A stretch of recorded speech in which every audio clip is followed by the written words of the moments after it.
What I remember most about my childhood is Calm Jumps.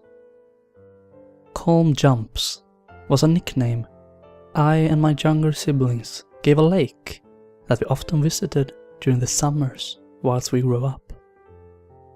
I believe that the real name of the lake is Cairn Swamp, but I suppose our parents also disliked that name and therefore encouraged our use of the new nickname. The lake was only a short drive away, and when the weekends arrived, we'd pack our bags, swimsuits, towels, cookies and soft drinks. Our father would always stubbornly pack his trusty scissor share and coffee, while our mother consistently brought sunscreen for us. We'd then cram into our small Ford Escort with no room for our elbows as we drove toward the lake. The inside of the car would always become completely baked as we traveled down the road with the bright sun following our every move. The excruciating heat would release a dreadful smell of hot car and sweat. Despite our father's many attempts to chill the inside of the car, we would always be running toward the clear water when we arrived. We'd throw our clothes in the grass as we ran to expose the swimwear we had underneath. Then we'd run into the water, trying our best to reach the farthest without falling over. I almost always won that little game of ours. It was a beautiful place, really. There was a big open area covered with grass and a few short trees.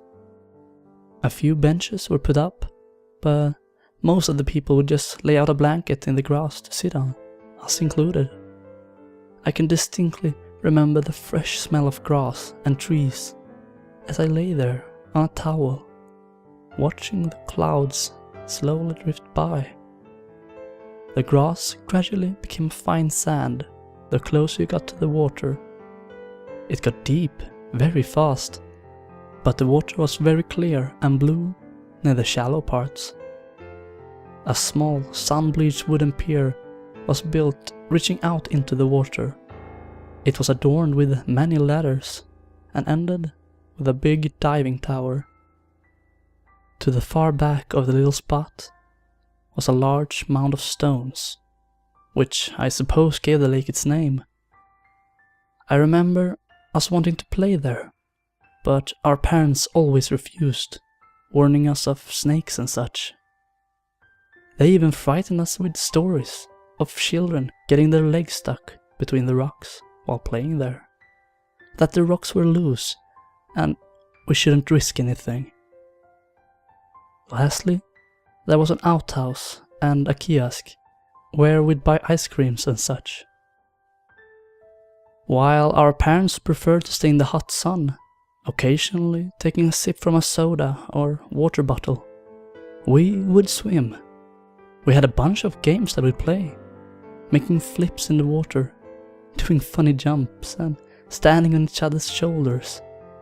We'd often use the seaweed, which covered a great deal of the seabed, to throw at each other, dive and do the cannonball. None of us dared to jump from the tower, but we had another little game we'd play instead. We would gather below the diving tower for this game. The goal of the game was pretty simple: reach the bottom. We competed several times during the summers, but none of us could get deep enough. The only time one of us came even remotely close was when I made a pencil jump one time. I had plummeted down into the water, using my hands as pedals to push me even further down.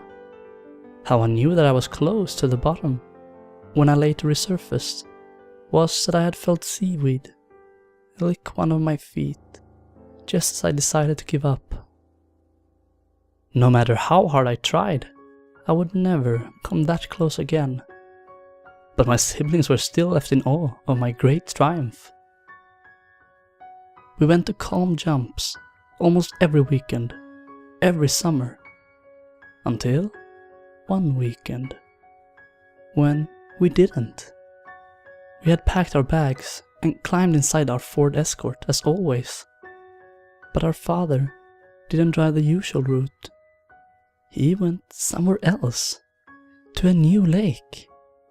We had asked him and our mother several times during the drive why we didn't go to our usual lake. But our mother had simply responded, "We heard from your uncle that he had seen several snakes near the water while he was there with your cousins. I mean, do you want to swim with snakes? We go there way too often anyway. We really should try something new. Maybe you'll like this lake even more than Calm Jumps." Honestly, the new lake was just as nice as Calm Jumps, but the memories we had made simply made it better somehow. However, we got used to the new lake fairly quickly, and we didn't think more about the sudden switch. At least, not until today. I had out of nowhere remembered our great times at the lake from so many years ago. But I had also remembered our new lake and the switch. My curiosity once again rose, and I asked my parents about the snakes our uncle had found. My parents froze for a second before slowly admitting that they had lied that day. Our uncle never had found any snakes out there. That was not the reason why we really had switched lakes. What they then relentlessly told me still sends shivers down my spine as I record this. My parents had, the week before our next planned visit at Calm Jumps, read in the papers about something horrid that had been found out there. Something that made them never want to go back there again. A body. A parent, watching over his children, had spotted something floating in the water around the diving tower. At first he had thought that it was a child who had jumped on the tower, but as he got closer, he had realized that it was a dead woman he saw. The police had quickly been called to the scene, and the whole area had been cleared of people. Closer inspection of the body revealed that she had been strangled and dumped in the lake. However, the body had signs of being in the lake for not just days, but months. Tied to her feet was a rope that had been secured to a heavy rock. The rock had been dumped in the lake to keep the body deeply submerged in the water. What the person who did this didn't suspect, though, was that the rope would snap and cause the body to float up to the surface. A closer look at the bottom of the lake, tens of meters down, revealed 8 other women, tied down in the same manner, still trapped in their lake prison, all with their hair waving in the water, just like seaweed.